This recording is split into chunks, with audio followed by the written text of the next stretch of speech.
नमस्कार, आप देख रहे हैं सैटरडे टीवी। आपके साथ मैं हूँ प्रिया सिंह राजपूत। आज हमारे साथ यहाँ पे कुछ खास मेहमान हैं जो कि काफ़ी दूरी तय करके यहाँ पे मथुरा से आए हैं शलभ मणि त्रिपाठी के प्रचार में। तो आइए इनसे कुछ बात करते हैं।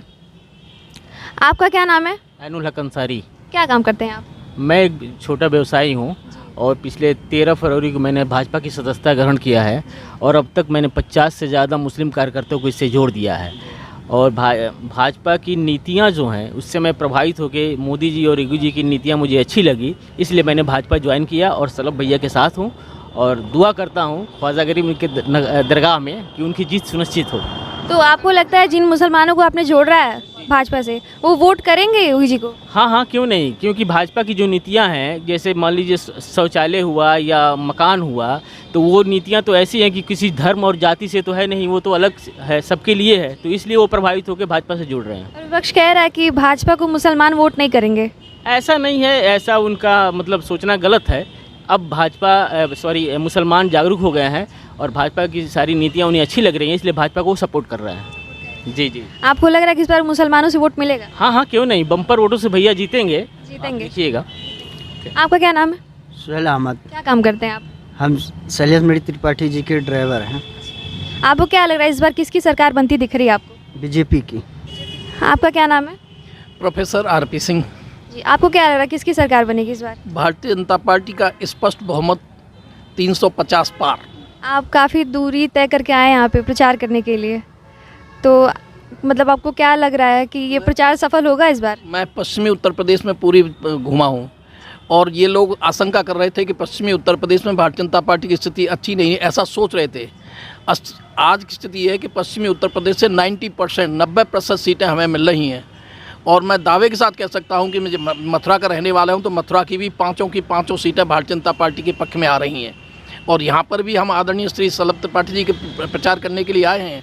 यहाँ से भी ये भारी बहुमत से जीतेंगे, क्योंकि इनको न केवल योगी महाराज का आशीर्वाद है, इनको पूरी जनता का आशीर्वाद है और जनता का जहाँ आशीर्वाद होगा तो पूरी तरह सबसे बड़ी जीत होगी इनकी। ऐसा। बहुत बहुत धन्यवाद। आपका क्या नाम है? मैं अजीत सिंह छोकर, मंडल अध्यक्ष हूँ युवा मोर्चा शेरगढ़ मथुरा जनपद से। हमारा सौभाग्य रहा कि हमें यहाँ प्रचार के लिए मौका मिला और मैं धन्यवाद करता हूँ हमारे प्रत्याशी हैं शलभ मणि त्रिपाठी जी का और उनकी पूरी टीम का। तो ऐसा नहीं है कि जैसे लोग बताते हैं कि अभी अंसारी भाई कह रहे थे कि मुस्लिम वोट नहीं दे रहे। मेरा अपना मानना है, मैंने काफ़ी जगह घूमे हैं हम लोग। पहले जो तुष्टीकरण की राजनीति जो लोग पार्टियां करती थी वो करती थी। आज की स्थिति ये है कि हर वर्ग, चाहे निचला तबका हो, चाहे सवर्ण हो या मुस्लिम भाई हों, सब लोग मिलकर भारतीय जनता पार्टी को वोट कर रहे हैं। उसका कारण है बिना भेदभाव का विकास योगी जी का, और उनकी नीतियों को देखते हुए, जितना मैंने देखा है उनकी नीतियों को देखते हुए एक अलग तरह का विश्वास जगा है हर जाति में, हर एक तबके में कि नहीं कुछ कर पाएंगे, हमारे प्रदेश को एक नई ऊंचाई दे पाएंगे तो वो योगी जी दे पाएंगे। पर विपक्ष कह रहा है कि जातिवाद हो रहा है भाजपा में। नहीं, देखो, एक चीज़ ऐसा लगता है कि विपक्ष के पास कोई मुद्दे तो है नहीं, उन्होंने कुछ किया था नहीं।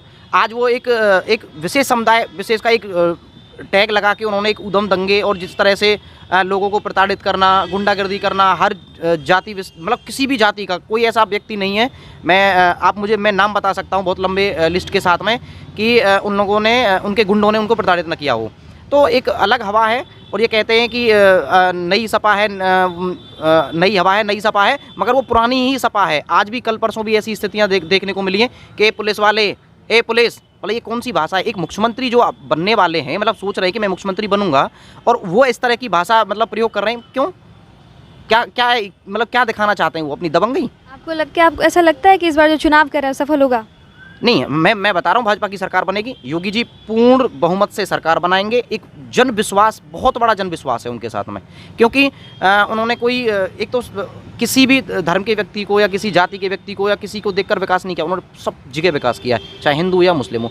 शौचालय सबको मिले, राशन वितरण, इतनी बड़ी योजना है। मैं आपको एक बहुत छोटी बात बताने जा रहा हूँ कि जब हम गाँव में देखते थे, गांव में जो निचला तबका था उस समय की स्थितियां ये रहती थी कि बड़े लोगों के पास जब अनाज के लिए जाते थे तो उनको अनाज नहीं मिलता था। आज भुखमरी जैसी स्थिति जब महामारी के समय आई तो पूरे प्रदेश में, पूरे देश में भाजपा ने एक एक व्यक्ति को 5 किलो प्रत्येक यूनिट पर राशन दिया।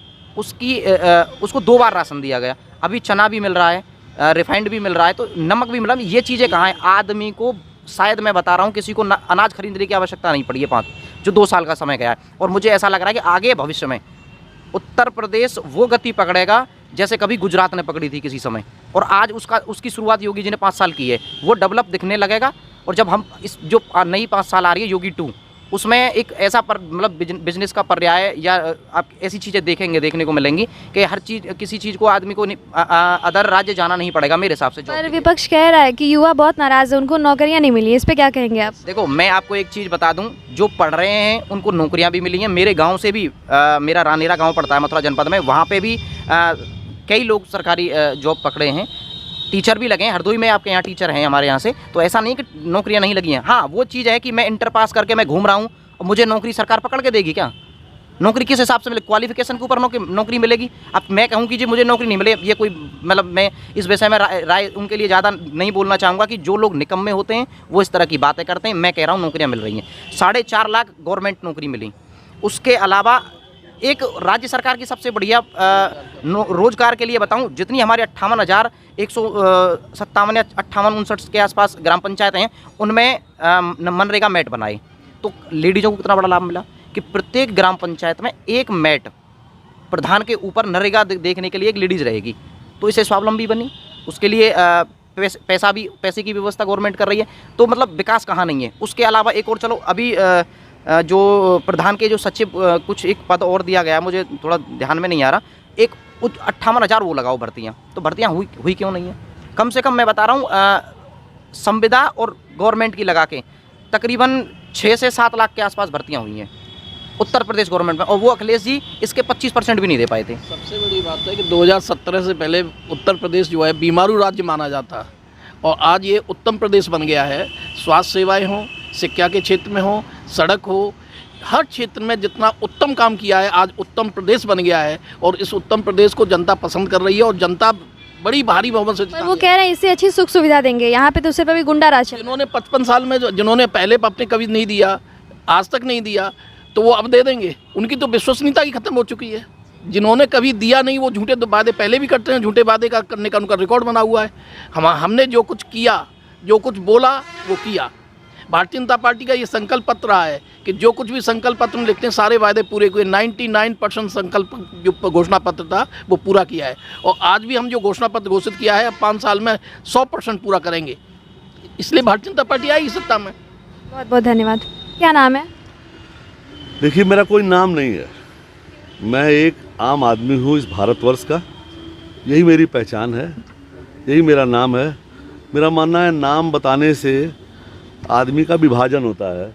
जब नाम बताऊंगा तो हो सकता है मेरा नाम सूरज कुमार सिंह हो, तो सिंह वाले हमको देख के खुश होंगे, और बिना सिंह वाले हमको देख के नाराज़ होंगे। हो सकता है मैं पारसनाथ यादव हूँ, तो यादव देख के खुश होगा, तो बाकी शायद कोई दुखी हो।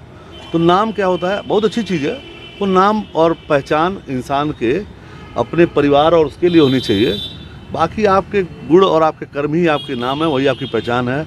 और नाम रखो तो ऐसा रखो कि पूरी दुनिया जान जाए। जैसे कलाम साहब का नाम हो, जैसे गांधी जी का नाम हो, जैसे नेहरू जी का नाम हो, जैसे अपने गोवलकर साहब का नाम है, श्यामा प्रसाद मुखर्जी जी का नाम है। तो नाम तो अभी हम लोग समझिए बस एक आम आदमी है। सपा प्रमुख अखिलेश यादव का कहना है कि चुनाव जीतने के बाद 300 यूनिट फ्री बिजली देंगे, और उन्होंने ये भी कहा कि इससे सबसे बड़ा झटका भाजपा को लगा। इस पे आपका क्या कहना है? भाई, हमारा ख्याल है थोड़ा, हाँ, आप कह रही हैं कोई सपा है, सपा प्रमुख, वही सपा जो इस चुनाव में सफा होने जा रही है, वही सपा। जैसे कोई हमसे ज्ञान ही बता रहा था, मैं तो कुछ जानता ही नहीं हूँ, लोग कोई बता रहे थे कि इस चुनाव में कोई Baspa party, I don't know about Baspa, कोई बसपा पार्टी है वो साफ़ हो रही है, ख़त्म हो रही है, और अगले चुनाव जो 24 में होने जा रहा है उसमें सपा ख़त्म होने जा रही है। तो आप किसकी बात कर रही हैं, सपा की बात कर रही हैं कि बसपा की बात कर रही हैं? सपा। सपा। तो सपा के प्रमुख कौन है?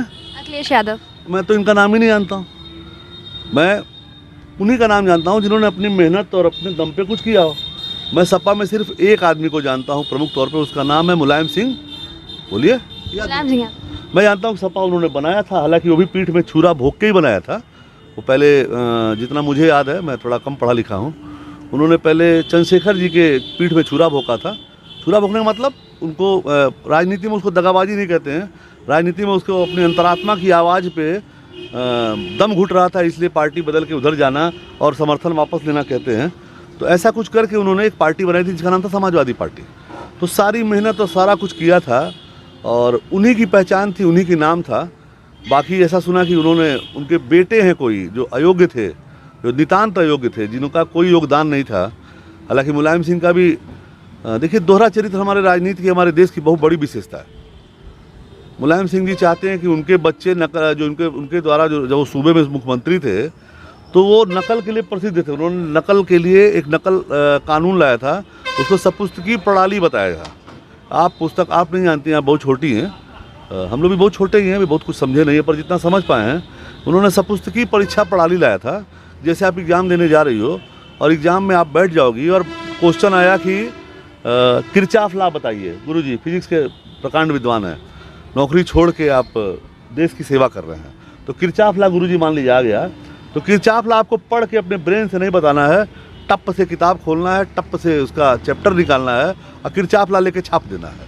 तो इसको उन्होंने सपुस्तकी प्रणाली बताया और नकल खुलेआम कराते थे, ऐसा मैंने सुना है। मैं तो ज़्यादा पढ़ा लिखा नहीं हूँ। खुलेआम नकल होती थी, नकल के ठेके होते थे, जो विद्यालय बदनाम थे वहाँ पे सेंटर बनते थे और उन सेंटर को बना के धुआंधार बिक्री होती थी डिग्री की। उसका परिणाम ये निकला कि मार्केट में डिग्री वाले बलमुआ घूमने लगे जगह जगह, जिनको चाहिए खाली का सरकारी नौकरी, काम एक न करना पड़े, पैसे मिले 50,000 शुद्ध, मतलब एक पैसा काम न करना पड़े। पिछले 10-20 साल से मैं ट्यूटर ढूंढ रहा हूँ, मुझे ट्यूटर नहीं मिलता है, जबकि देश में बेरोजगारों की संख्या बहुत ज़्यादा है। मेरा बेटा 6th में पढ़ता था, वो भी पढ़ाई लिखाई छोड़ दिया है, उसके लिए मैं ट्यूटर ढूंढ रहा था। मैं MSc से केमिस्ट्री की किताबें पढ़ा हूँ, कर नहीं पाया पूरा। केमिस्ट्री से मैंने MSc की किताबें पढ़ी हैं। MSc होता है ना, तो हमारे मित्र पढ़, हाँ, तो मैं हमारे मित्र पढ़ते थे तो मैं उनकी सारी किताब पढ़ता था। मैं VSEPR थ्योरी भी बता सकता हूँ, मैं किरचाफ लॉ के बारे में बात कर सकता हूँ, डाल्टन के नियम के बारे में बात कर सकता हूँ, वंडर वाल इक्वेशन, इंटरमॉलिक्यूलर फोर्स, बहुत चीज़ बात कर सकता हूँ। स्वाध्याय से पढ़ा हूँ। तो मैं ट्यूटर ढूंढ रहा था, तो मेरे पास चूँकि वक्त कम रहता है, किसी की चाकरी करता हूँ। चाकरी का मतलब होता है दाल रोटी के लिए, सुबह से लेकर रात तक मैं किसी की चाकरी करता हूँ, अभी भी चाकरी कर रहा हूँ। तो मुझे अपने बच्चे को पढ़ाने का समय नहीं था और दुनिया का कोई बाप अपने बच्चे को पढ़ा नहीं पाता है, दरअसल बच्चा ही बाप को पढ़ा देता है। तो मैंने एक ट्यूटर ढूंढ रहा था, तो मैं जो भी ट्यूटर आते थे मैंने एक पेपर में विज्ञापन दिया, सर्वाधिक फीस जो हो सकती है ट्यूटर की, मैंने वो लॉन्च की कि मैं 5,000 रुपये प्रति घंटा दूंगा। भास्कर याद है ना? और हमने कहा कि बस एक शर्त है कि बच्चा मेरा 6th में है, मुझे 6th के सवाल की किताब लेके बैठूंगा और 6th के सवाल पूछूंगा और ट्यूटर महोदय को सारे 6th के सवाल आने चाहिए। केवल ये सुनते ही भगदड़ मच गई और 3/4 मास्टर कूद के भाग गया। बाकी 3 जो बचे उसमें कोई ये नहीं पता है तो सर ये पढ़े नहीं सर, तो ये नाम नहीं पता है, तो ये नहीं पता है। तो मुझे कोई ट्यूटर नहीं मिला, मुझे कोई ढंग का ड्राइवर नहीं मिला। मैं 10-10 हज़ार रुपये जिस मालिक के यहाँ मैं काम करता हूँ, एक बार उनको ड्राइवर की ज़रूरत थी तो 10,000 रुपये 12,000 रुपये तक हम लोग ऑफ़र कर दिए। तमाम नौकरी वाले आए, बीटेक एमटेक पता नहीं क्या क्या, बीटेक्स हम लोग बोलते हैं, खुजली का मलहम जो बोलता है, तो that is actually BTechs not BTech. तो वो आए पर ड्राइवरी के लिए तैयार नहीं हुए। मैं 12,000 देने को तैयार था, मुझे एक ड्राइवर नहीं मिला। 16 ड्राइवर रखा गया हमारे संस्थान में। 16 ड्राइवर पैसा लेने में बहुत तेज़, काम करने में डबल भागने में डबल तेज़। तो कुल मिला के मैं बता रहा हूँ कि भारत में न बेरोजगारी है, न कोई भूखमरी है, न कोई दिक्कत है। इस बच्चे को दिखाइए ध्यान से। क्या नाम है आपका? मंटू, किस क्लास में पढ़ते हैं? 6। तो ये 6th में पढ़ते हैं और ये मंटू, मेरा नाम भी घर का मिंटू है, मेरी माँ बाप ने प्यार से रखा था नाम। उनको काम दिया किसी ने इनको कि बेटा मंटू यहाँ जो भी सुबह आएगा। कितने बजे आते हो सुबह? 8 बजे। 8 बजे आते हैं। और कब जाते हो बेटा? ये आते हैं, पढ़ते हैं कोने में बैठ के। तो किसी ने सौहार्द बोलते हैं, सौहार्द थोड़ा कम पढ़ा लिखा हूँ मैं, तो बोल भी ले रहा हूँ। लालू प्रसाद जी के लड़के बोल भी नहीं पाते वो जब वेल एजुकेटेड है, लेकिन इनकी मानता ये है कि आप अपने आप को हमेशा ऐसा कहते हैं कि मैं कम पढ़ा लिखा हूँ। मुझे बेटा क्या करते हो? तो बोला 6th में पढ़ते हैं। तो किसी ने इनसे कहा कि बाबू ऐसा यहाँ चाय, बहुत लोग मिलने जुलने आ रहे हैं, तो आप थोड़ा चाय पिला दिया करो और साथ में पढ़ते रहा करो। कसम बराबर है कि उस दिन के बाद से 1 मिनट ये लड़का मेरे नज़र के सामने से हटा है। तो मैं चाहता हूँ कि ऐसे बहादुर, और पढ़ता भी, पढ़ते हो ना बेटा, यहाँ बैठ के पढ़ता भी है। और कभी किसी ने 1 पैसा इससे को मांगते देखा, न 1 पैसा इसने देते देखा। चुपचाप जैसे ही आप आए होंगे आपको भी चाय ऑफ़र किया होगा, आपको भी मिठाई ऑफ़र किया होगा, पानी ऑफ़र करता होगा। तो मैं एक बार जोरदार ताली इस बच्चे के लिए बजवाना चाहता हूँ आपसे कि काश कि मेरे देश का हर इंसान आज ऐसा हो जाता तो ये 133 करोड़ देश, जो 133 करोड़ का देश का परिवार है, वो आज सोने नहीं, ये हीरे की चिड़िया हो जाता। तो आप पूछ रही थी मुलायम सिंह यादव जी के बारे में, तो ऐसा मैंने सुना था कोई पार्टी दरअसल मुलायम सिंह यादव जी ने बनाई थी, जिसपे उनके बेटे को ही हैं अखिलेश यादव, मुलायम सिंह ने दुनिया को नकल करना सिखाया, दुनिया को अराजक बनाया, पर अपने बेटे को चुपके से भेज दिया कहाँ, ऑस्ट्रेलिया पढ़ने के लिए। तो ऐसे तो शब्द आ नहीं पा रहा है मेरे मन में, ऐसे दोहरे चरित्र के व्यक्तियों के बारे में बात करना, उनके बारे में अपना विचार करना, दरअसल एक आम व्यक्ति को जैसे आप सोचेंगे ना तो मन दूषित हो जाएगा। मैं एक तरफ जैसे आप मान लो, आप खाली मन में सोचो कि प्रभु श्री राम, तो प्रभु श्री राम के बारे में सोचते ही मन कैसा हो जाता है, आप बताओ? अच्छा लगता है, आनंदित होता है। प्रभु श्री कृष्ण आनंदित हो जाता है। प्रभु डाकू गब्बर सिंह, अरे तो सपा टाइप के बारे में बात करना, जिन्होंने अपने वोट के लिए गोलियां चलवाई, हजारों लोगों को मरवा दिया, लाशें सड़ती रही सर बालू के नीचे, और अगला मजा मार के अट्टहास लगाता रहा, क्योंकि दरअसल वो वोट की खेती कर रहा था। ऐसा व्यक्ति को प्रभु श्री राम ने भी वैसे ही सिखाया।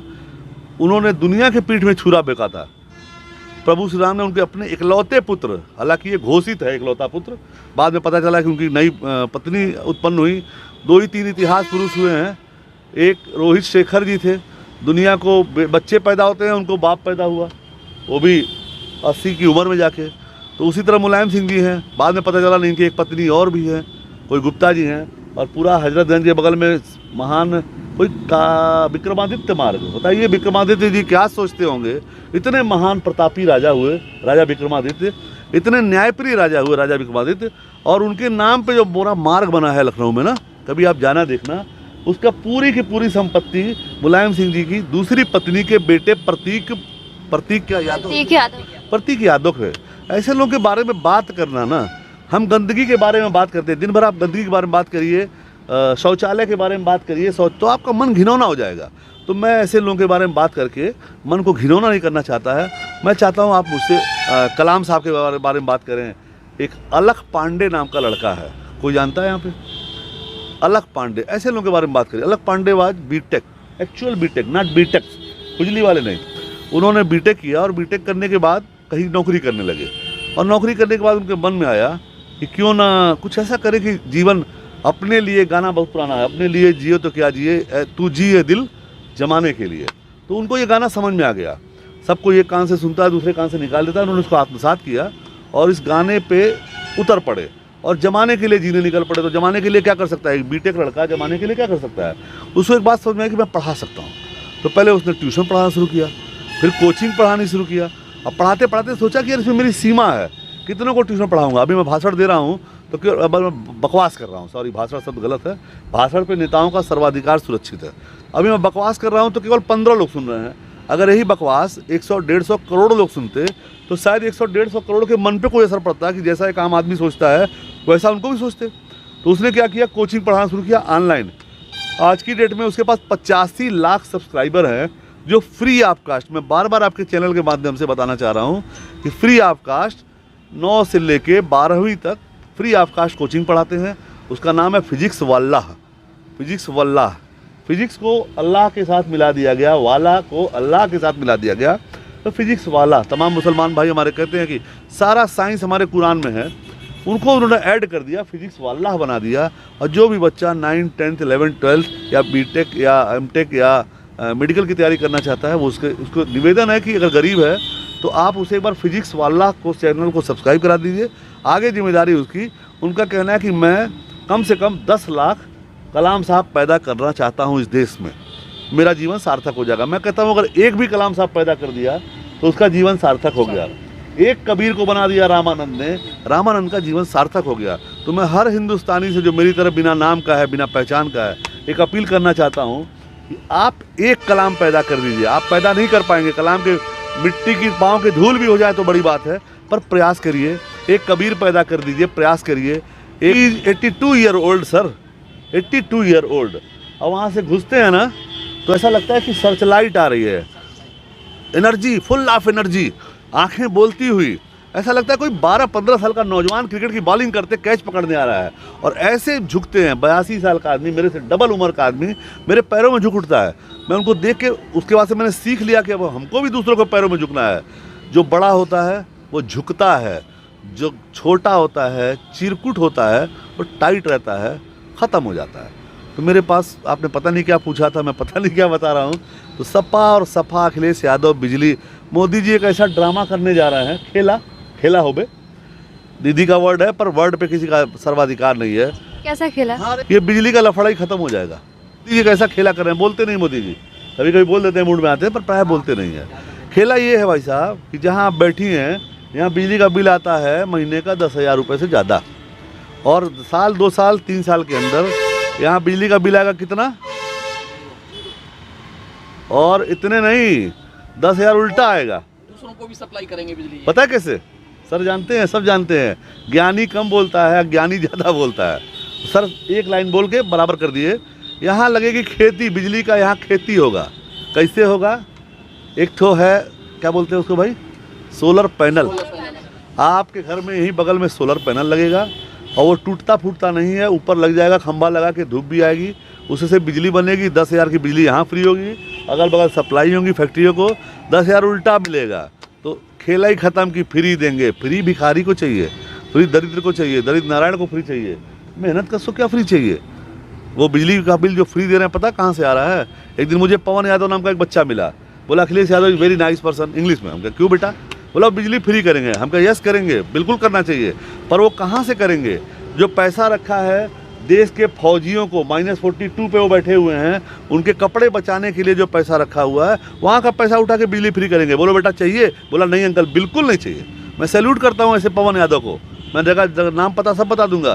कहा सर हमको ऐसी बिजली नहीं चाहिए कि हमारे फौजी ठंड में रहें और हम बिजली फ्री लें, नहीं चाहिए।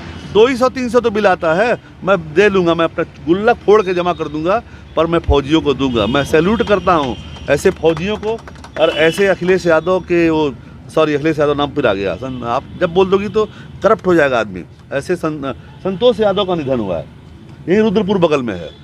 सेना में उठा दीजिए, हर 10 में से आपको 1 यादव मिलेगा। मैं ऐसे यदुवंशियों को सलाम करता हूँ।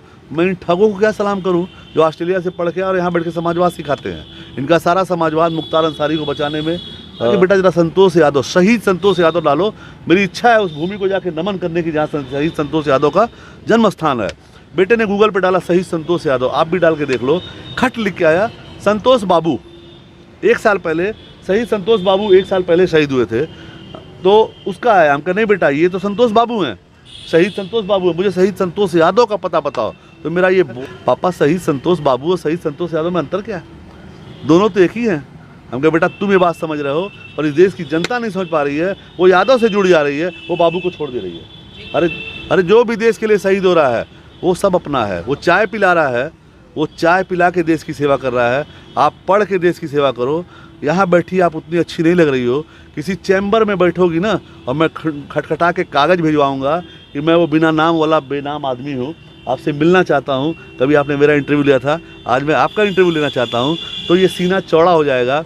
आप मेरी बेटी हो, आप श्री भाई साहब की बेटी हो। बहुत बहुत धन्यवाद। अच्छा लगेगा। थैंक यू सो मच, बहुत बहुत धन्यवाद आपका।